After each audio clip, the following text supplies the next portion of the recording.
Have you ever set up a cozy little calm down corner in your classroom only to watch it collect dust or, even worse, turn into a hiding place or a punishment zone? Been there, seen that. But what if your calm down corner instead could actually help your students to self-regulate and get back on track without any constant reminders from you? In this episode, I'm going to walk you through how to set up a calm down corner that works with your students, not against them, and certainly not making things complicated for you. And I'll share how this ties into a bigger reset as well, one that I teach inside my new group coaching program, the Classroom Reset. Let's get into it. Hey friends, welcome to Enjoy Teaching Again, the podcast for teachers who love the work but need a little spark to bring the joy back. I'm your host, Elizabeth Peterson, classroom teacher, arts integration specialist, and passionate educator of over 25 years. If you're overwhelmed by behaviors, disengaged students, and long, exhausting days, you are not alone. But together, we can turn things around and you can teach with confidence and purpose again. So locate that cold coffee of yours, find your favorite pen, I know you have one, and let's dive in. It's time to get inspired and enjoy teaching again. Before we get started, I want to share with you a wonderful review from Aubrey from Mom Intentional. She says, amazing resource for any teacher about this podcast. Yay, thank you, Aubrey. She goes on to say, Elizabeth is a wealth of knowledge. I love her calm and encouraging voice. It feels as if I'm sitting and drinking coffee with a wise friend. This podcast is a must for any teacher wanting to raise the game in their classroom while also maintaining their own joy and peace. Aubrey, I'm actually raising my glass. Can you hear my mug? Mug of coffee to you, my friend, and thank you so much for that review. And that's what this is really ultimately about. It's about reclaiming your own joy and peace in teaching. But what's really great is that through these strategies and tweaks to what you already do, not adding more to your plate, things like a calm down corner, you can really help student behaviors. And if this idea of a calm down corner that actually works makes your teacher heart say, yes, please, you're going to love all the things that I'm sharing inside the Classroom Reset. This brand new group coaching program is filled with practical strategies that help you shift your classroom energy, reduce behaviors, which I know we are all struggling with, and actually enjoy teaching again without the burnout. Whether you need to rework your routines, get students emotionally ready to learn and transition into your classroom, or to press reset on your own overwhelm, this is the program for you. Come join me inside the Classroom Reset and I will walk you through every step of the way. So to get into the Classroom Reset, first you need to be on the email list. That way you're going to learn exactly when the doors open next week. And you'll also get the Classroom Reset at the best price ever. So go to theinspiredclassroom.com/reset. That's theinspiredclassroom.com/RESET to get your hands on the information you need so that you can join me as soon as the Classroom Reset doors open. Now let's take a close look at what a calm down corner is. Or let's actually start with what it's not. It's not a place for kids to just go and cool off after they've blown up.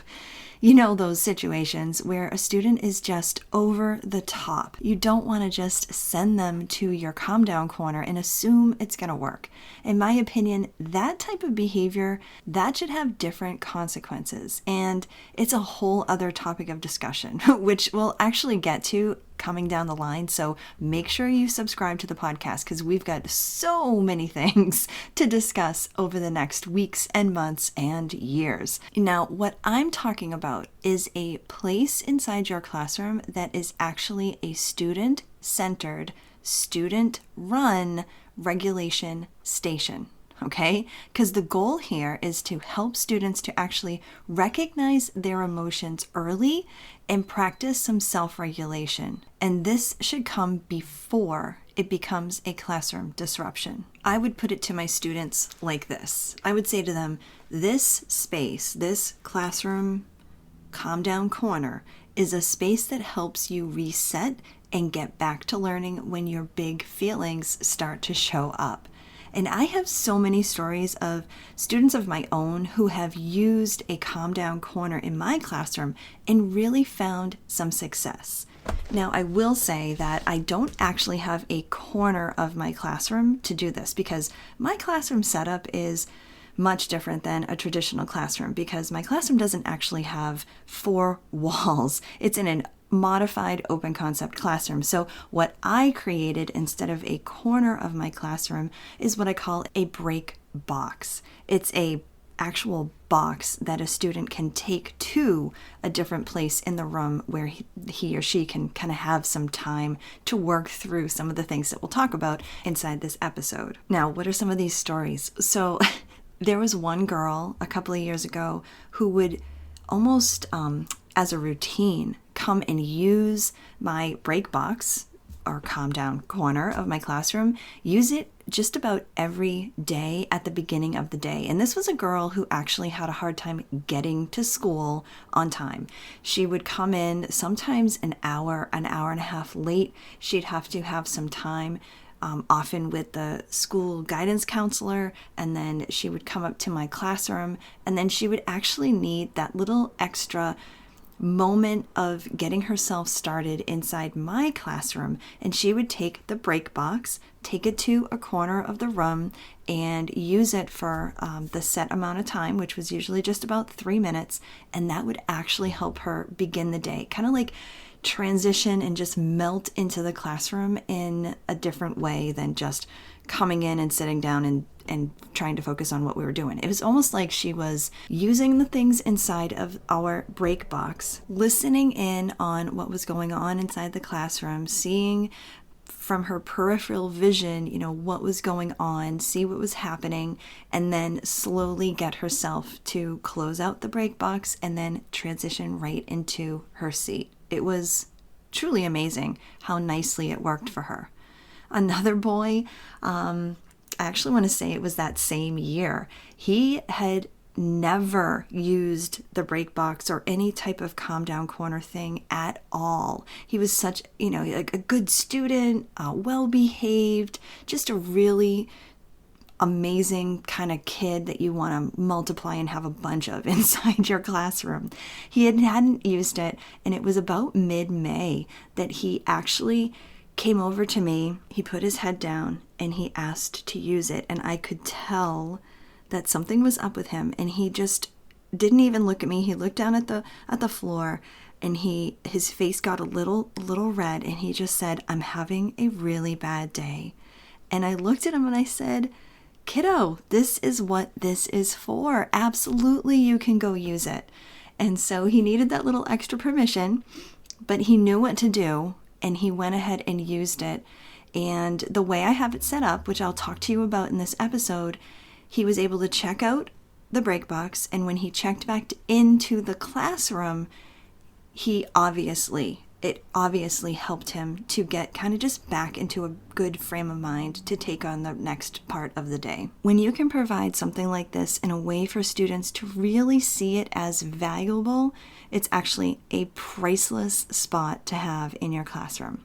All right, so let's talk about what actually goes into a calm down corner. All right, so usually it's a spot, a corner, a little area in your classroom where a student can sit. Maybe you have like a pillow, maybe you have a chair. I see some classrooms have like one of those nice little like hammocky kind of chairs.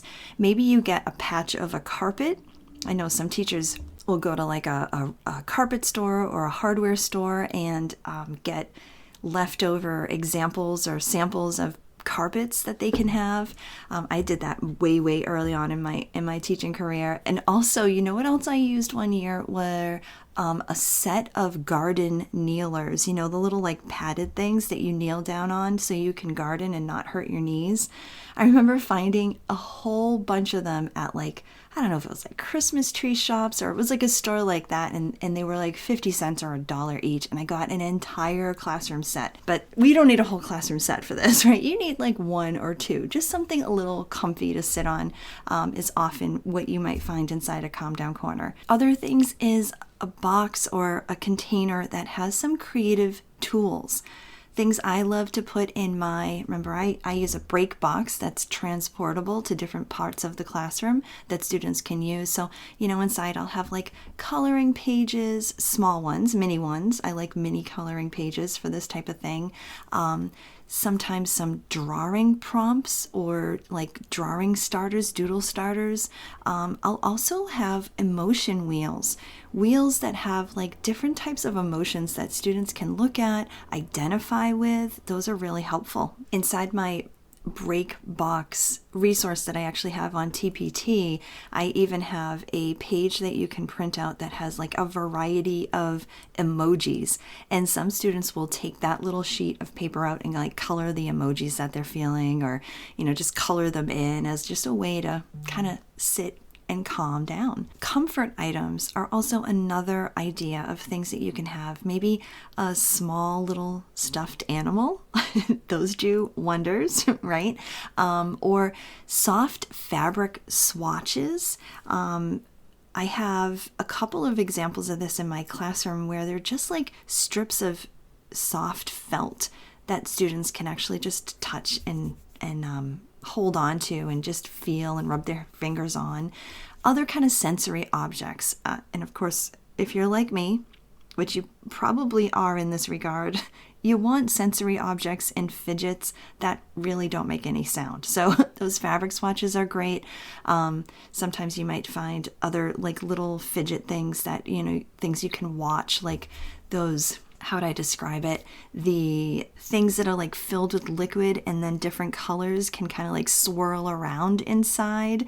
There's a lot of those types of things. Having one of those in there is nice because students can watch the different colors of liquid go through and just kind of like be mesmerized, and it's a calming thing for them to do. Other types of visual supports can be inside your Calm Down Corner as well. Breathing cards, I have a set of those that I keep in my break box. They're also included in that resource. An how am I feeling card that maybe they can write down a couple sentences.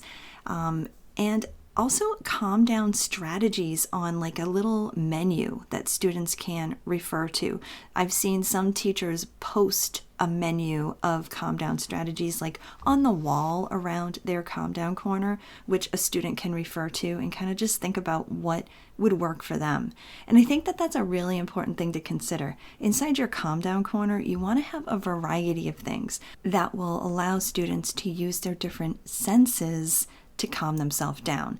So something that they can feel, something that they can watch or see. You might even have something that they can smell. Maybe you have like a diffuser near the Calm Down Corner, or maybe you even have one just in your classroom. Or you could go a little old school and have a few smelly stickers, scratch and sniff stickers. Those are always fun. I remember loving those as a kid. And you know what else is a real winner inside my class is a stack of Post-it notes and some fun markers. There's just something about Post-it notes, right? That they just love writing on and doodling on and just coloring in. That can be a nice calm down activity as well. And of course, another important thing that you want to have inside your Calm Down Corner is some kind of timer. I have a little mini 3-minute sand timers that the student can just flip and watch the sand go down. Some teachers have like a digital timer or something like that they can use so that students understand that this isn't a hangout for the rest of class. This is something that you can use, be done with, and move back into class when your time is up. And of course, if you want, you can have your students help you design it with you. Ownership, of course, can build the buy-in for your students, but don't feel like you always have to involve them in the creation of your calm down corner. This is something that you can establish and then introduce to your students. There's absolutely no issues with that as far as I'm concerned, because no matter what, you'll always go over the tools inside of your calm down corner so that your students understand your expectations. That is a real key. And we'll talk about that right now, because the next part of all of this is teaching your students actually how to use it so that they actually do use it for the right reasons inside your classroom. So your calm down corner is just like any other thing or routine that you have inside your classroom, and you need to introduce it like any other procedure. And I think we all have good intentions when we start something like this, but really taking some time to introduce this to your students, no matter what time of year you end up starting this. You could be starting this in May or even June. I mean, heck, sometimes students need this the most at the end of the school year. You could be starting it in September or October, whatever it is. It's a valuable tool to have inside your classroom, and your students will be able to use it and use it really well if you take some time to introduce it to them. Now, here's part of the challenge, and I've tested this out in my own classroom, but after I go over the expectations of how to use each individual tool inside, remember I have a break box, every tool inside that break box, I'll actually have each student over the course of a day or two actually go and use it and use it correctly. So I will have like a rolling list of students, and every 3 to 5 minutes a new student will go into the calm down corner. Or because I use break boxes, I would have 2 break boxes. I would have 2 kids at a time use the break box, set that timer for the 3 minutes, and have them just experience how to check in and how to use the stuff and how to check back out to get back into our classroom. Which brings me to part of the procedure should really be to have a check-in and check-out system so that you know who's using it and students are intentionally going to use it. It's not something they can just get up and go to.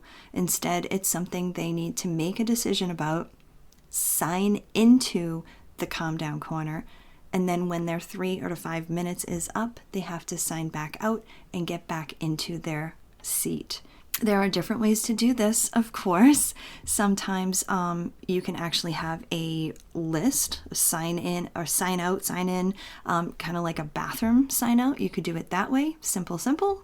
You could have cards that are at the calm down corner, cards that are very colorful so that they can maybe take the card, put it on their desk, go to the calm down corner, have their time, and then return the card when they're done. And the great thing about having that kind of system is because you can have like maybe 2 cards, maybe you only allow 1 or 2 or even 3, depending on how big your calm down corner is, students at a time to be able to use it. Part of my check-in and check-out system for my break boxes was not just to put a little pass on their desk to let me know that they are actually using a break box, but also to have them fill out a little form where they can quickly identify how they're feeling before they start using the break box, and then as the check back into the classroom, they would fill out the same form and reflect on how they're feeling after they've had the opportunity to use the break box. And that's where I got a lot of the data that I collected over the years that I've been using a break box in my classroom. I would say that 95% of my students will show a great improvement in their emotion after using the break box. So that was validation for me that this type of tool inside your classroom can really, really work. Now, here's the thing. You don't always need a new behavior system or some magic strategy to fix everything. Sometimes the most powerful things to do is to help your students understand how to actually manage themselves. And these are the types of strategies that you'll learn inside the Classroom Reset, my brand new group coaching program. where you'll learn a creative approach to really calming behavior and bringing joy back into your classroom. So, to be the first to learn about the Classroom Reset when it comes out next week, and to get the best discount possible, go to theinspiredclassroom.com/reset. That's theinspiredclassroom.com/RESET. Reset. So to review, remember, the Calm Down Corner is not a place for students to just be sent because they're having a bad day. It's something that they can make a decision about and self-regulate their own emotions. We talked about what goes into a Calm Down Corner, some of those creative tools, some comforting items, some supports, and maybe even reflection tools that they can use. And finally, probably the most important part for us teachers is making sure that we introduce how to use a Calm Down Corner in our classroom through a really intense procedural explanation of how to use all the tools inside your Calm Down Corner and giving your students an opportunity to each try it. That practice before they need it is so important with so many different things, and the Calm Down Corner is certainly one of those things that you want your students to be able to practice, get an experience in using so that they know what to expect when they actually need it, and then they'll actually use it too. So, are you going to put a Calm Down Corner in your classroom? Or maybe readjust things that you already have in place? I hope so. Let me know inside of our amazing Inspiring Teachers community. You can find us over there at theinspiredclassroom.com/community, and I can't wait to hear some of the things that you try in your classroom. I hope this episode inspired you, encouraged you, or gave you a fresh idea to try. And if so, I would love for you to take a screenshot and text it to one of your teaching buddies.